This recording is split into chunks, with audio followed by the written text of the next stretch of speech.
Halo guys, apa kabar nih kalian? Semoga baik-baik aja ya.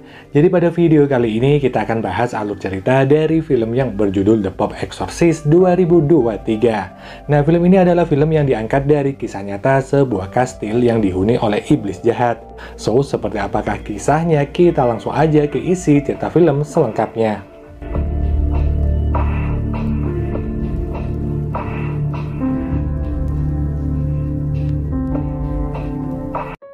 Berlatar pada tanggal 4 Juni tahun 1987 di sebuah desa bernama Tropea, Italia, terlihat seorang pastor bernama Gabriel. Dia datang ke desa itu untuk menangani kasus kerasukan yang dialami oleh seorang pemuda. Sebelum melakukan ritual, Gabriel memastikan terlebih dulu apakah pemuda itu benar-benar kerasukan iblis atau enggak. Gabriel pun mulai memprovokasi sang iblis dengan bertanya, jika engkau emang kuat, mengapa kau enggak merasuki para pemuka agama? Jika si iblis emang kuat, cobalah masuk ke dalam tubuh babi ini. Sehingga karena mendengar hal itu, si iblis menjadi emosi dan masuk ke dalam tubuh babi tersebut. Gabriel pun segera menghabisi babi yang kesurupan itu. Hingga pada akhirnya pemuda tersebut terbebas dari iblis. Sedangkan di sisi lain terlihat sebuah keluarga yang baru aja pindah ke kota Castilla, Spanyol. Si ibu yang bernama Julia dan kedua anaknya yang bernama Emmy dan juga Henry akan menempati sebuah kastil tua di kota tersebut. Kastil ini merupakan peninggalan dari suami Julia yang udah meninggal. Mereka akan tinggal sementara di kastil itu sampai kastil itu selesai direnovasi dan akan dijual kembali. Di sana mereka udah ditunggu sama seorang pastor bernama Esquivel, yang mana pastor inilah yang udah menjaga kastil itu selama ini. Sedangkan Henry yang udah mulai berkeliling kastil menemukan sebuah dinding yang berlubang, dan begitu melihat ke dalam, dia seperti melihat sesuatu. Sedangkan di sisi lain, tepatnya di Roma, Italia, diadakan sebuah rapat mengenai kejadian eksorsisme yang dilakukan sama Pastor Gabriel, di mana pihak Vatikan gak menyambut baik apa yang telah dilakukan Gabriel, karena sebenarnya Gabriel ini gak mendapatkan izin dari Vatikan untuk melakukan eksorsim. Terlebih lagi, salah satu petinggi sepertinya gak mempercayai akan adanya iblis. Dia juga mengangkat kembali kasus seorang gadis bernama Rosalita yang sempat ditangani sama Pastor Gabriel sebelumnya. Yang mana saat melakukan eksorsim pada Rosalita, Pastor Gabriel gagal dan menyebabkan gadis itu tewas. Sedangkan Julia yang gak bisa tidur, tiba-tiba mendengar sesuatu dari kamar Henry. Namun saat dicek gak ada apapun di sana. Keesokan harinya seorang pekerja yang melihat ke dalam dinding yang sebelumnya dilihat sama Henry merasa penasaran akan apa yang ada di dalam lubang tersebut. Namun karena gelap dia pun menyalakan suar, tapi sayangnya si pekerja malah terbakar setelahnya. Mengetahui ada endapan gas di tempat itu, mandor pun menarik semua pekerja pulang dan berhenti merenovasi kastil milik Julia. Terlebih lagi di saat itu Henry tiba-tiba kejang dan berkata, kalian semua akan mati. Julia pun membawa Henry ke rumah sakit untuk diperiksa, namun yang aneh adalah semua organ vitalnya sehat-sehat aja. Dokter hanya menyarankan agar Julia membawa anaknya itu ke psikiater jika Henry melukai dirinya lagi. Setibanya di rumah, mereka pun langsung mengurus Henry, namun tiba-tiba terjadi mati listrik. Julia segera datang dan melihat keadaan Henry, sedangkan Emmy pergi ke basement untuk menghidupkan listrik kembali. Namun Henry kembali kesurupan di mana sang iblis meminta agar Julia memanggil seorang pastor. Sehingga Julia pun memanggil Esquivel ke rumahnya, namun iblis ini malah menyerang Esquivel setelahnya. Yang ternyata sang iblis ingin didatangi seorang pastor tertentu. Yang mana berita tentang kerasukan tersebut juga udah sampai ke Vatikan. Atasan Pastor Gabriel pun menjelaskan kalau ada seorang anak yang kerasukan iblis kuat sehingga dia bermaksud mengirimkan Gabriel untuk menangani kasus ini. Namun Gabriel harus berhati-hati karena kastil tersebut dulunya menyebabkan masalah yang amat besar bagi Vatikan. Gabriel langsung pergi ke Spanyol dan sesampainya di kastil dia melihat banyak hal yang aneh. Akhirnya Esquivel bertemu dengan Gabriel yang ternyata Esquivel ini udah ngefans sama Gabriel sejak lama.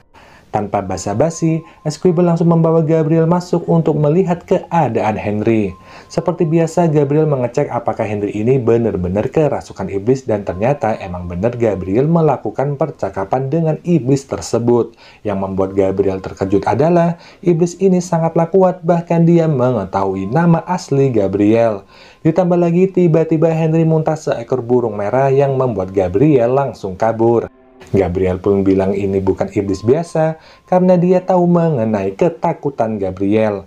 Setelah memberitahu Julia tentang Henry yang dirasuki iblis kuat, mereka harus mencari tahu sebuah petunjuk bagaimana bisa iblis itu merasuki Henry. Julia pun bilang Henry dulu mengalami kecelakaan dan melihat sendiri ayahnya tewas yang membuat Henry trauma hingga saat ini. Dan mungkin hal itulah yang membuat iblis itu masuk ke dalam tubuh Henry. Yang harus mereka lakukan sekarang adalah mencari nama iblis itu agar bisa melakukan eksorsim. Amy mendengar suara ketukan sehingga dia mengecek ke kamar Henry dan tiba-tiba suara telepon pun berdering. Namun saat diangkat ternyata itu adalah suara iblis yang merasuki Henry. Gabriel pun bilang kepada Esquibel hanya ada satu cara untuk mengetahui nama iblis itu, yaitu mereka harus melakukan doa tanpa putus. Dan Esquibel pun disuruh untuk melakukan doa tersebut. Sebelumnya karena iblis itu bisa mengetahui masa lalu Gabriel, dia menyuruh Esquibel melakukan pengakuan dosa terlebih dulu. Gabriel pun bilang apapun yang diucapkan iblis itu nanti, mereka nggak boleh percaya dan nggak boleh berinteraksi dengannya. Mereka langsung melakukan ritual untuk mencari nama iblis itu dan sepertinya iblis tersebut tetap melawan mereka. Tiba-tiba terjadi mati lampu yang dimana saat itu Gabriel dihantui oleh Rosalita. Ditambah lagi si iblis juga memprovokasi Esquibel yang menodai seorang wanita padahal dia adalah seorang pastor. Hal itu tentu aja membuat Esquibel menjadi emosi dan mencoba untuk menghabisi Henry. Hingga pada akhirnya Esquibel bercerita tentang dirinya yang dahulu memiliki seorang kekasih dan hampir menikah. Namun Esquibel ini lebih memilih menjadi pastor daripada menikahi pacarnya itu. Esquibel pun balik bertanya siapa Rosalita, di mana Gabriel menjawab Rosalita adalah pasien eksorsim Gabriel beberapa tahun yang lalu. Mereka pun kembali membahas iblis yang merasuki Henry, di mana iblis itu mengetahui dosa-dosa mereka dan menggunakannya untuk mengalihkan perhatian.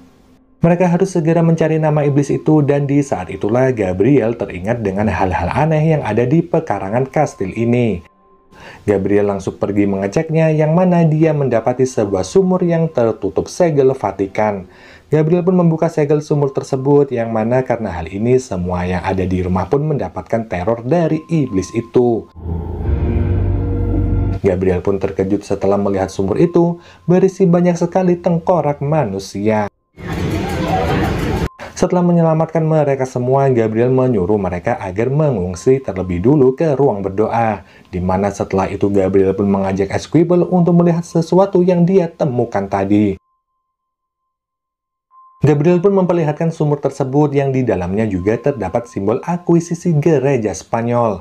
Di rumah mereka menemukan simbol Vatikan pada lubang yang dilihat sama Henry. Dan setelah dibongkar, ternyata terdapat sebuah pintu yang di dalamnya terdapat ruangan rahasia. Ruangan itu berisi seseorang yang ada di dalam kerangkeng. Pria yang ada di dalam kerangkeng itu sepertinya adalah seorang pelindung dan akhirnya Gabriel pun mendapatkan fakta mengerikan. Di ruangan lain mereka menemukan mayat seorang pengusir iblis terkenal bernama Pastor Ojeda. Di dalam tubuhnya mereka juga mendapatkan sebuah buku yang berisi sebuah kisah mengenai beberapa malaikat yang diusir dari surga. Sekitar 200 malaikat dilempar ke bumi di mana salah satu tempat jatuhnya dipercaya berada di kastil ini. Ternyata kastil ini sebelumnya pernah didatangi Vatikan untuk menyegel iblis yang ada di sana. Proses penyegelan iblis di kastil telah memakan banyak korban para pastor, namun akibat renovasi besar-besaran, segel portal iblis pun melemah dan akhirnya iblis itu bebas. Pada akhirnya mereka mengetahui nama iblis itu, yang ternyata bernama Asmodeus, sang raja neraka. Esquibel teringat dengan kata-kata iblis itu pertama kali, yaitu bawakan pastor ke sini. Ternyata iblis itu bermaksud untuk merasuki Gabriel dan pergi ke Vatikan guna menghancurkan semua gereja yang ada di sana.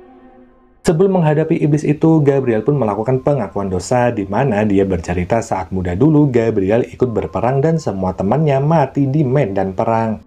Gabriel yang selamat pun akhirnya memutuskan untuk menjadi seorang pastor hingga pada suatu hari Gabriel mengurusi kasus kerasukan seorang wanita bernama Rosalita.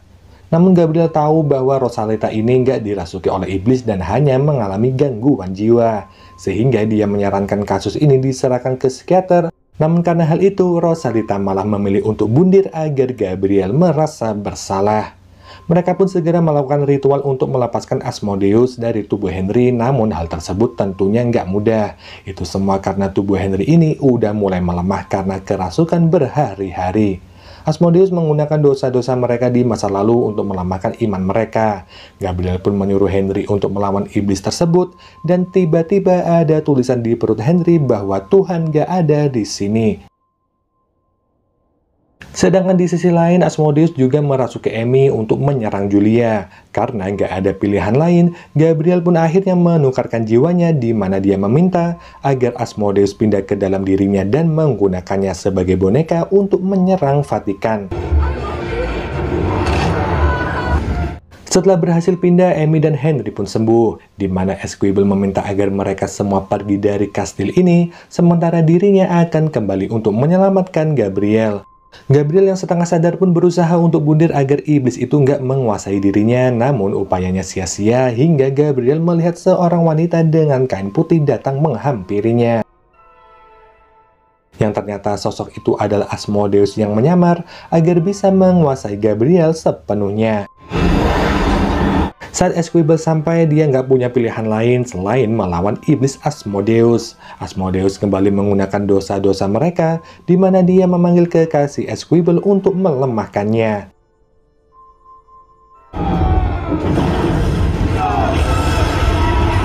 Pada akhirnya mereka berdua dapat mengalahkan Asmodeus sang Raja Neraka. Gabriel bangga dengan Esquibel yang bisa berkembang pesat dan merayakan kemenangan itu dengan minum anggur. Di Roma ternyata Paus masih hidup dan Paus juga bangga dengan Gabriel yang dapat mengalahkan iblis kuat itu. Kongregasi juga udah mengganti ketuanya yang gak lain adalah teman dari Gabriel sendiri. Mereka pun dibawa untuk melihat sebuah tempat penelitian yang mana masih ada 199 tempat iblis lagi yang harus mereka kalahkan. Gabriel Amor masih berbakti kepada gereja sampai akhir hayatnya, yaitu saat dia meninggal pada tahun 2016 lalu dan film ini pun berakhir.